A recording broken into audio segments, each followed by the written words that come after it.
Hola a todas y a todos. Mil gracias por las preguntas, por los comentarios. Habéis hecho que de alguna manera esto parezca más cercano y no sea yo sola hablándole a una cámara, sino que de alguna manera os han llegado algunos de los mensajes y habéis reflexionado sobre ellos. Han habido muchas preguntas, entonces he intentado agruparlas más o menos por temática. Seguro que me dejo alguna. Pero bueno, cuando acabe el vídeo, de alguna manera que os hagan llegar mi correo electrónico y a partir de ahí me preguntáis lo que queráis, ya sea para profundizar sobre algún tema, alguna lectura recomendada y ya está. Simplemente que lo tengáis en cuenta, ¿vale? También para que no sea un vídeo otra vez igual de extenso que el propio webinar. Empezamos con la reflexión sobre los campos de refugiados. Decir que estamos muy alineadas, ¿no?, con la visión de la subsistencia de los campos seguirán. Comparto esa opinión que alguna de vosotras hablaba, ¿no?, de los campos informales sobre los cuales ya de alguna manera había una intención previa antes de la COVID de que desaparecieran y por lo tanto se puede utilizar la COVID como excusa, es decir, cuando había una intención previa. Sobre todo esto ha sucedido en entornos Unión Europea, ¿no?, en entornos de los Balcanes, en entornos como Grecia o lo que hubiera sido una jungla de Calais, ¿no?, cuando ya hay una intención previa a desmantelarlos. Habéis hecho bien en identificarlos como mecanismos de control. Las razones de establecer un campo pueden ser de orden público, seguridad, pueden ser vistos también como una forma de controlar mejor la presencia, el movimiento de las personas refugiadas, como una manera para aliviar una potencial tensión o un conflicto con la comunidad local. Estamos hablando de que en muchos entornos donde hay campos de refugiados los recursos son muy escasos, las oportunidades económicas también. Por lo tanto, los gobiernos de acogida pueden considerar que es una manera de limitar esta competencia. Y además, es importante también decir que si no existieran estos campos, las personas que se integran de alguna manera o en un mercado laboral de una ciudad concreta tienen menos probabilidades de marchar. Dicho esto, tiene una función muy útil cuando hay una emergencia, cuando hay una urgencia, ¿no? Es una herramienta que puede utilizar entidades como ACNUR, desde prestación de servicios, identificación de personas vulnerables, pueden servir también para garantizar la admisión en un territorio, el acceso al asilo, pero aún así no dejan de ser entornos que limitan de alguna manera los derechos y las libertades de las personas refugiadas y que con demasiada frecuencia permanecen en el tiempo una vez pasa esa fase de crisis o de emergencia, ¿no? Y además, la experiencia de muchas organizaciones, entre ellas ACNUR, es que el impacto a largo plazo es muy negativo para las personas que habitan estos campos. Sobre las reflexiones en torno a qué pasará, ¿no? What next? Next es que es post-COVID o con COVID, ¿no? Hemos visto cómo la pandemia ha limitado a los esfuerzos para proporcionar asistencia, mitigar conflictos en donde ya estaban en curso, ¿no?, en esas crisis en curso. Los países en conflicto han sido más vulnerables al virus, ha permitido a los gobiernos limitar las libertades de muchos ciudadanos y ciudadanas, los grupos extremistas en muchos sitios han avanzado y con todos estos retos las comunidades de personas refugiadas o desplazadas han crecido en cifras récord durante el último año, en 2020. Y aunque las vacunas se están distribuyendo por todo el mundo, existe un nacionalismo de vacunas, hay problemas de distribución, hay obstáculos relacionados con el acceso a estas vacunas que ponen en duda un poco la rapidez con la que la ayuda puede llegar a estados frágiles, ¿no?, y a comunidades más vulnerables y vulnerabilizadas. Solo un dato, 2020, la violencia política aumentó en casi la mitad de los países del mundo. El primer bloque de preguntas que me hacíais, he hecho yo un bloque, digamos, era sobre la vacunación, ¿no?, el porcentaje de personas vacunadas, cómo su acceso puede determinar desigualdades. A este respecto, decir que alrededor del 85% de las vacunas ya administradas han ido a parar a personas de países de renta alta, alta y media alta, y el 85% de esos 26 millones de personas refugiadas se encuentran en países en desarrollo. Con lo cual, este es el contexto en el que nos estamos moviendo. ACNUR digamos que celebra, ¿no?, que 153 estados han adoptado estrategias de vacunación que ya incluyen a las personas refugiadas. Sin embargo, la inmunización real en muchas partes del mundo sigue siendo un reto, ¿no? En gran parte debido a la desigual disponibilidad de vacunas, pero también a la capacidad de los sistemas sanitarios. Por ejemplo, casos de Jordania. Se han vacunado a 47.000 personas refugiadas, de las que viven en los campos. Al menos un 30% ha recibido la primera dosis. Y en este caso pues la colaboración ha sido entre el Ministerio de Sanidad jordano, ACNUR y también la Media Luna Roja. Los éxitos de campañas de vacunación de este tipo están relacionados con una voluntad y un compromiso del gobierno de incluir a las personas refugiadas. Entre comillas, no hay más. Ese es el principal obstáculo. Pero también es importante destacar, como luego veremos algún ejemplo, la labor de información y de concienciación a la población sobre los beneficios de ponerse la vacuna, ¿no? El caso de Colombia creo que también es importante. Es un país que ha ofrecido protección temporal durante 10 años a las personas de Venezuela que se encuentran en el país, y esta protección va a incluir, entre otros servicios, el plan de vacunación, con lo cual estamos hablando de casi 2 millones de venezolanos que están en Colombia. Contexto europeo. Recientemente, en junio, se publicó un informe técnico del Centro Europeo para la Prevención y el Control de las Enfermedades que pedía expresamente a los países miembros que garantizasen un acceso equitativo a las vacunas y aseguraran una aceptación equitativa tanto para las personas inmigrantes como para la población en general. Comentaba yo en mi vídeo anterior, han habido avances sobre Grecia, ¿no? Ha comenzado tarde, pero ha comenzado en junio a vacunar a las personas solicitantes de asilo. Y empezó ya también la vacunación en las islas de Lesbos, de Quíos y de Samos, ¿vale? O sea, las primeras personas ya han estado vacunadas. También me parece importante comentaros que en Alemania solo 1 de cada 5 personas que solicitaban asilo, que viven en centros de acogida, quieren vacunarse. Y esto es importante por lo que comentaba antes de las campañas informativas, ¿de acuerdo? Luego, es importante también otro colectivo que es el de las personas extranjeras que son invisibles, es decir, que tienen su situación administrativa irregular, ¿no? No tienen acceso a campañas de vacunación porque, entre otras cosas, no tienen tarjetas de seguro médico ni código fiscal, y esto sucede en más de unos cuantos países de la Unión Europea. A la persona que me preguntaba sobre el porcentaje de vacunados, he encontrado una web que compartiré de alguna manera, quizá luego con algún slide o con algo. La compartiré. No habla de los campos de refugiados, habla de los países, pero están todos o bastantes. Luego me hacéis una pregunta sobre el impacto real de la COVID en la población que se encuentra en los campos. A ver, impacto real, ¿qué entendemos por impacto real? Número de fallecidos, de contagiados.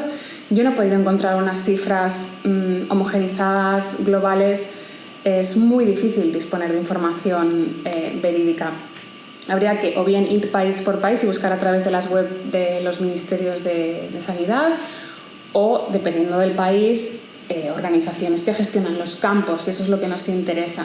Pero desde luego no he encontrado esta información. Sí que es cierto que no ha tenido un impacto tan mortal en las comunidades de refugiados como se podía haber previsto, y eso se debe potencialmente al hecho de que los campos suelen tener un contacto muy limitado con la población local que les rodea. Pero creo que es importante destacar los impactos indirectos, ¿no? Creo que ha quedado claro que la pandemia ha tenido un enorme efecto en la comunidad de refugiados, ha aumentado los desplazamientos, ha limitado las oportunidades de trabajo, las oportunidades de reasentamiento, o sea, ha vulnerabilizado a un colectivo que ya era vulnerable. El Consejo Noruego de Refugiados calculaba que más de 3/4 partes de las personas desplazadas y afectadas por conflictos han perdido ingresos desde el inicio de la pandemia, ¿no? Con lo cual un cúmulo de consecuencias que se derivan de ahí.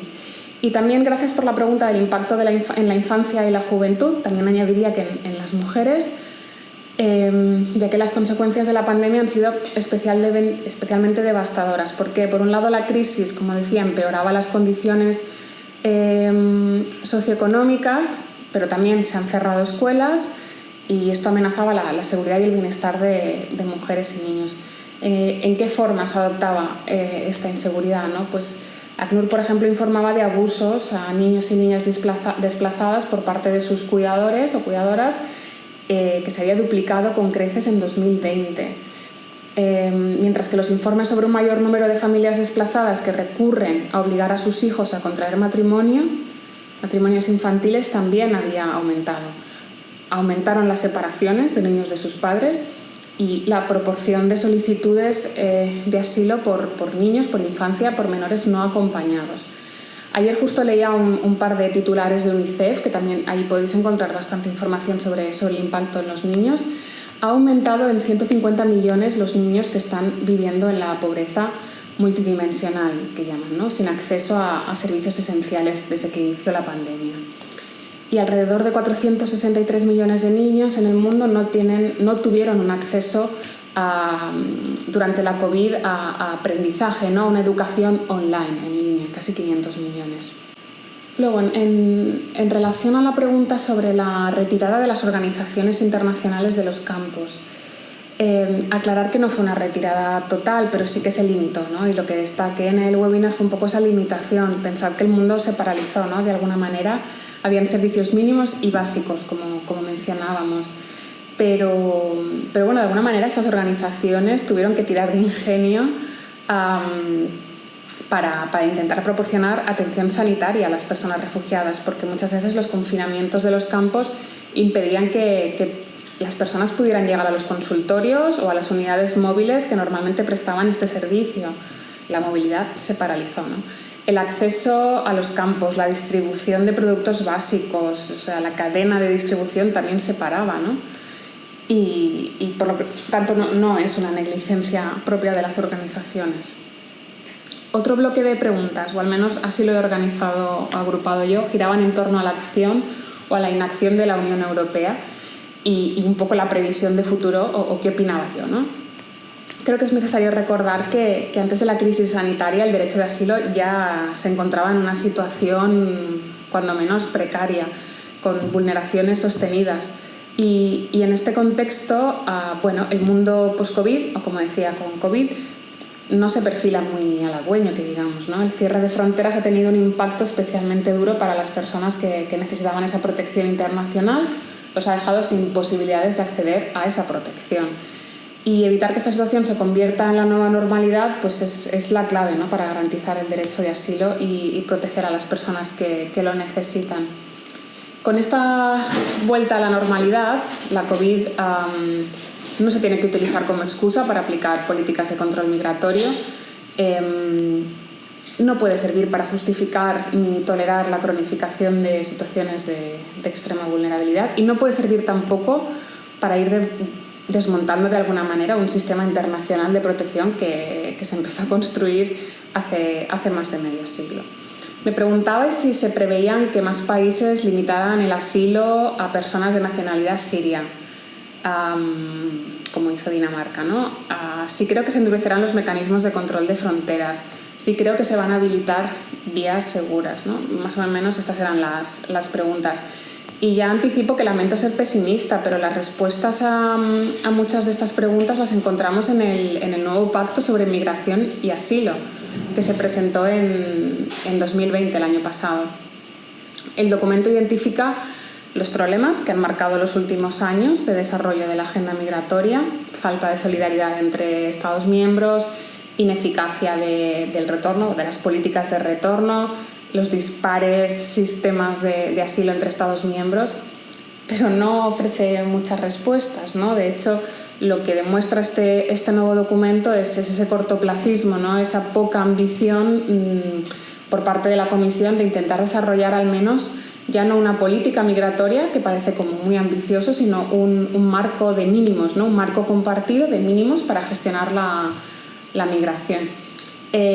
Muchos y muchas analistas criticaban, ¿no? Que el pacto ya no es tanto de migración y asilo, sino que es un pacto sobre control de fronteras, puro y duro, ¿no? Por ejemplo, una de las medidas establecía una evaluación previa de entrada, ¿no? Un pre-entry screening, y en teoría se aplicará a todas las personas que accedan irregularmente a territorio europeo.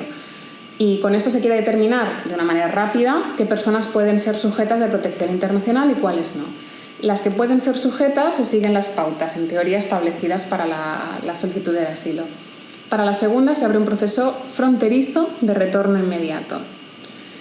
¿Qué significa esto? Por un lado, ¿cómo garantizas que se estudien procesos de manera individual si parte de la selección rápida está basada en cuestiones circunstanciales como el país del que procedes, ¿no? Y si se permite un estudio individual, ¿cómo garantizas esa rapidez en la decisión? Y esta contradicción tampoco es nueva, ¿no? Ya se identificó en el pacto con la declaración entre la Unión Europea y Turquía. Por lo tanto, vemos que la existencia de centros de retención en las fronteras se convierte en una posibilidad real, ¿no? ¿Y qué pasa? Que lo que vengo a decir es que esto no nos puede sorprender que luego países como Dinamarca, a pesar de tener un gobierno socialdemócrata, haya aprobado una ley que prevé abrir centros para solicitantes de asilo en países fuera de la Unión, ¿no? El gobierno pretende enviar a esos países a los solicitantes que llegan a Dinamarca mientras se tramita el caso. Y además prevé que incluso si se les aprueba, deberán permanecer en esos estados. Y se estaban barajando ya Eritrea y Ruanda, ¿no? Porque habían establecido contacto. En Dinamarca también hablaban de retirar, ¿no?, los permisos de residencia a ciudadanos y ciudadanas sirias porque sus regiones de origen se consideraban seguras. Y otras cosas como la ley antiguetos, ¿no?, que limitaba el número de habitantes no occidentales en algunos barrios. Y lo que preocupa es que esto puede desencadenar un efecto dominó, en el que otros países de Europa o regiones vecinas exploren posibilidades similares de limitar la protección de las personas refugiadas. Suecia ya lo ha hecho. Hace 2 días, literal, aprobó una nueva ley en la que hablaba de permisos de residencia para refugiados limitados en el tiempo como regla general y no permanentes como era hasta ahora. Introducía excepciones a requisitos de reunificación familiar, a exigencia del sueco para recibir el permiso de residencia permanente, en fin, una serie de medidas que van en la línea, ¿no?, de la restricción del acceso al asilo. Y bueno, es que estas medidas, esta externalización a países terceros de la gestión de solicitudes de asilo o el control o la securitización, ¿no?, de las fronteras, no hace sino que evidencia un cortoplacismo, como decía, unas contradicciones y unas debilidades de las políticas migratorias de la Unión Europea. Y no estamos ante una Unión Europea que ahora dé respuestas compartidas, ¿no?, y garantistas y respetuosas con los derechos de las personas y con el derecho internacional y europeo. Como os decía antes, no es nuevo, ya lo vimos en la declaración de la Unión Europea y Turquía, donde los países de la Unión Europea de alguna manera renunciaban en parte a una obligación internacional de como mínimo atender las peticiones de protección internacional que recibían, y lo hacían como evitando que estas solicitudes lleguen a territorio europeo. Otra debilidad que tenía la declaración es que no ofrecía alternativas, no ofrecía opciones legales y seguras para la entrada de personas necesitadas de protección. Y esto tenía consecuencias sobre también, entre otras, la peligrosidad, ¿no?, de las rutas alternativas, ¿no?, de acceso a la Unión. Y por último, también de alguna manera puso de manifiesto otra debilidad, ¿no?, de los instrumentos de, por ejemplo, sanción a la falta de solidaridad europea, una narrativa de solidaridad inexistente entre Estados miembros, pero también de respeto y de protección del derecho internacional y europeo en materia de asilo, y toda esta suma, ¿no?, de falta de buena gestión, de vulneración del derecho internacional público, han sido un riesgo y son un riesgo para la credibilidad y el funcionamiento del propio proyecto europeo. Muy optimista, como podéis ver. Había una pregunta sobre si los países de la Unión Europea van a aumentar las resoluciones positivas de asilo por motivos ambientales. Diría que en general no creo que aumenten las resoluciones positivas de personas refugiadas. Y en relación con este tema es verdad que se le está prestando una atención desde la academia, desde los gobiernos y desde el derecho internacional todavía insuficiente. O sea, creo que tenemos un largo recorrido. Sí que es verdad que muchos países tienen los instrumentos para garantizar esta protección y tienen incluso figuras, ¿no?, jurídicas como migrantes ambientales. Es decir, cuentan con estas herramientas. Es un tema también de voluntad y de compromiso el ponerlas en práctica, ¿de acuerdo? También hay un tema de datos, ¿no? No tenemos datos ni por parte de los gobiernos ni de las entidades de cuántas personas desplazadas por causas relacionadas con el medio ambiente hay, ¿no? Del cambio climático. Otra pregunta, que quizá menos relacionada, era de mi posicionamiento ante la cesión de responsabilidad sobre los temas de gestión de la inmigración de los gobiernos a las ONGs humanitarias. A ver, la gestión, como en cualquier política pública en un Estado de Derecho, debe ser de las administraciones.